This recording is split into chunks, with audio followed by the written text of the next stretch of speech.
자, 오늘은 날도 덥고 하니 조금 특별한 수업을 진행해 보려고 합니다.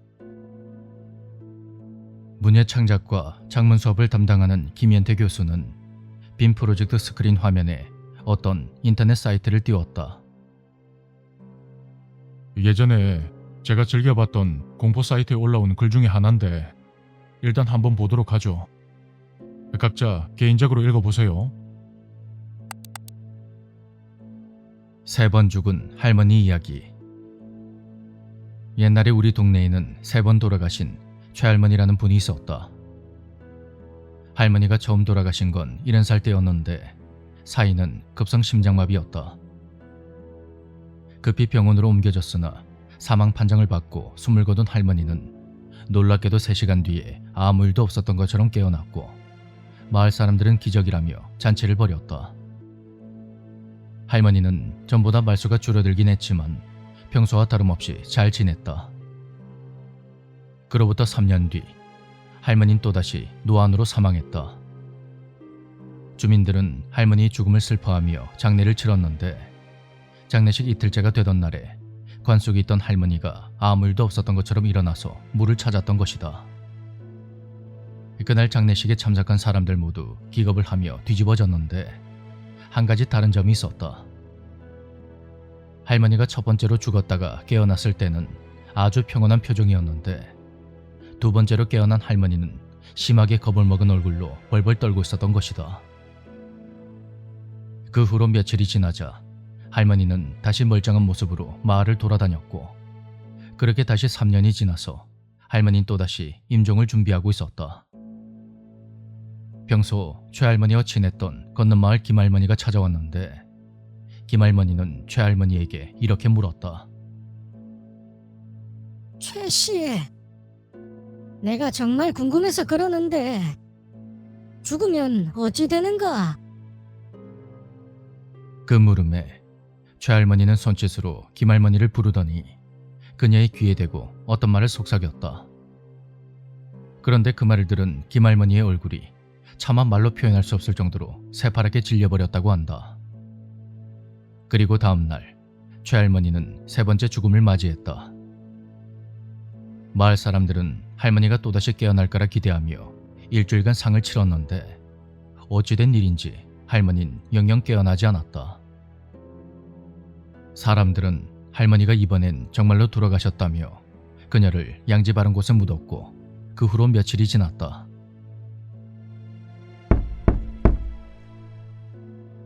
할머니 무덤 주변에서 놀던 동네 아이들이 무덤 속에서 관을 두드리는 소리를 들었다고 말했고 어른들은 혹시나 하는 마음에 무덤을 파보았다. 관뚜껑을 열어보니 최할머니는 염을 한 상태로 누워있었고 주민들은 그것을 다시 땅에 묻었는데 문제는 그 다음날 일어났다. 김할머니가 최할머니의 무덤 옆 나무에서 목을 매어 스스로 목숨을 끊은 것이다. 최할머니의 임종 직전에 그녀에게서 어떤 말을 전해들은 후로 김할머니는 행동이 이상해졌다고 하는데 가족들이 무슨 일이 있었냐고 물어도 아무 말도 하지 않았다고 한다. 김할머니는 늘 무언가에 쫓기는 듯 두려운 표정을 하고 있었다고 한다. 그 당시만 해도 어렸던 나에게 이 사건들은 매우 충격적인 일이었고 죽음에 대한 공포가 어떠한 것인지 새삼 느끼게 되었다. 수십 년의 세월이 지난 지금도 난 가끔 이런 생각을 한다. 과연 최할머니는 김할머니에게 무슨 말을 했던 것일까? 그리고 김할머니는 왜 스스로 목숨을 끊었던 것일까?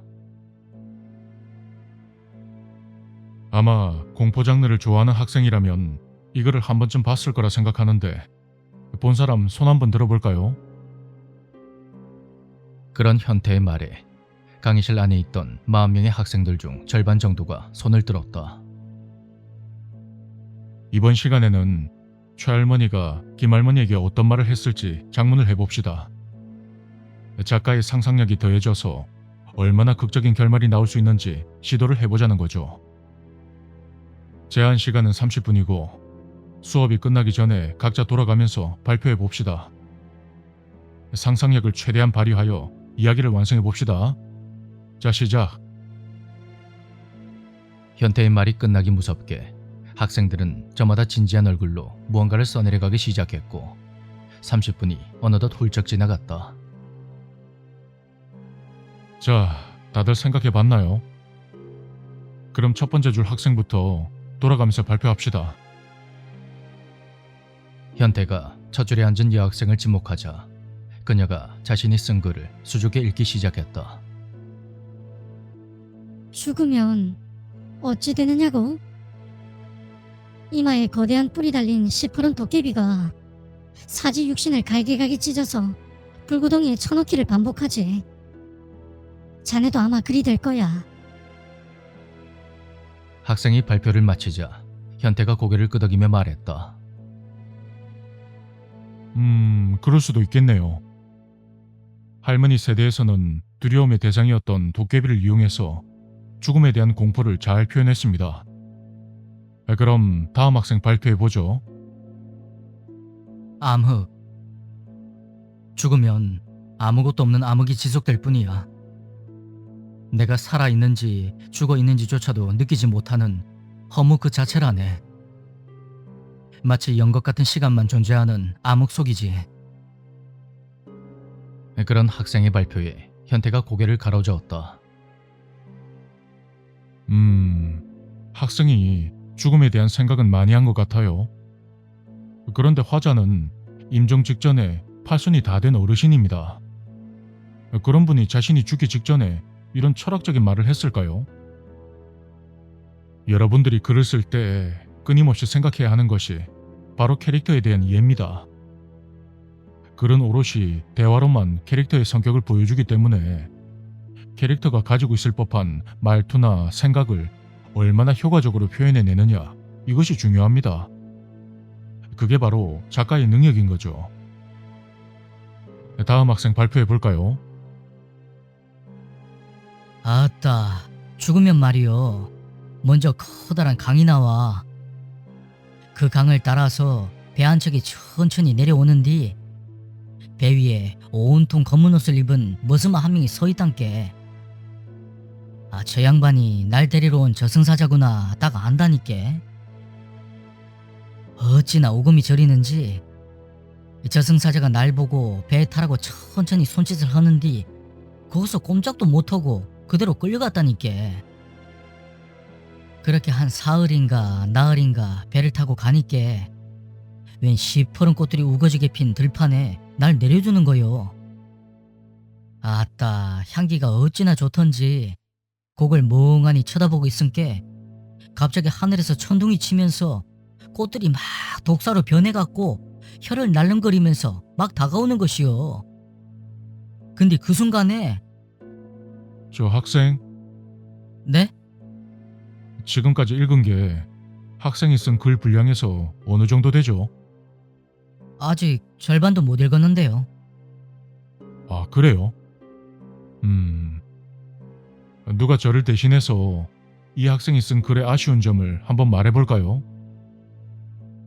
저 임종 직전에 할머니가 한 말이라고 하기에는 너무 깁니다. 그렇죠.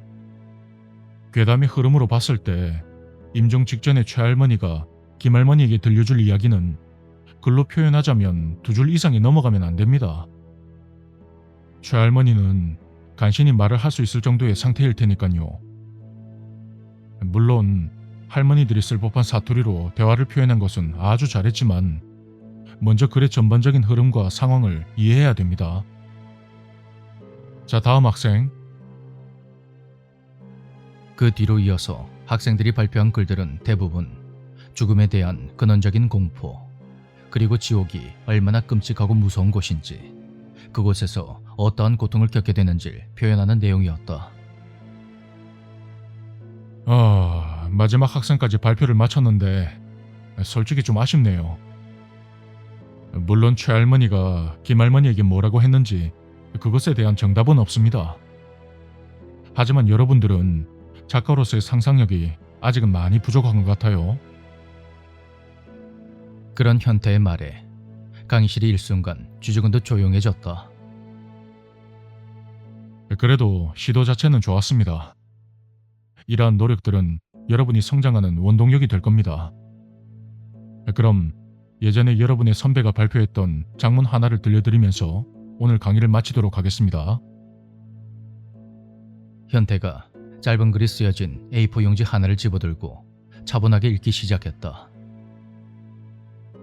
이봐 김씨, 저승에서 급사한 자네 남편을 만났는데 사실은 밥에 쥐약을 넣은 게 자네라고 원망하면서 그렇게 말하더라고. 그게 사실인가?